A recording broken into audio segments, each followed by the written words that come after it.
ఎన్నికల ప్రచారంలో భాగంగా ఈరోజు పులివెందుల నియోజకవర్గంలోని ఈ కొత్తపల్లిలో వైఎస్ భారతి ప్రచారం చేస్తూ ఉన్నారు. అయితే దీనికి సంబంధించి మేడం అంతా ఉన్నారు. పెన్షన్లకు సంబంధించి అనేక ఇబ్బందులు పడుతూ ఉన్నారు. 3 రోజులుగా చూస్తూ ఉన్నాము పెన్షన్లు. ఈ పెన్షన్ల బాధలకి కారణాలు ఏంటి?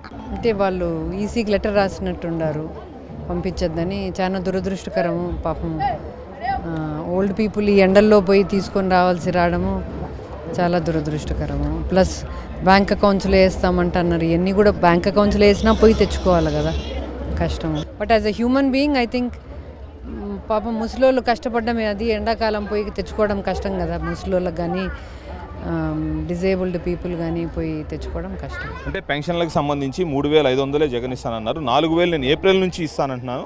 అలాగే 2028లో 2,500, 2029లో 2,500 మాత్రమే పెంచుతానని చెప్పేసి వాళ్ళు మేనిఫెస్టోలో పెట్టారు. ఆ మేనిఫెస్టో నమ్మొద్దని చెప్పి చంద్రబాబు చెప్తున్న పరిస్థితి.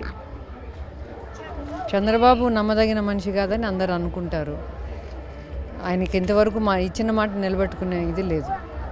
ఇది పెన్షన్లకు సంబంధించి పేద ప్రజలను ఇబ్బంది పెట్టకూడదని చెప్పేసి చెప్తా ఉన్నారు. చంద్రబాబు నమ్మే పరిస్థితుల్లో ప్రజలెవరూ లేరని చెప్పేసి భారతి చెప్తా ఉన్న పరిస్థితి చూస్తా ఉన్నాం.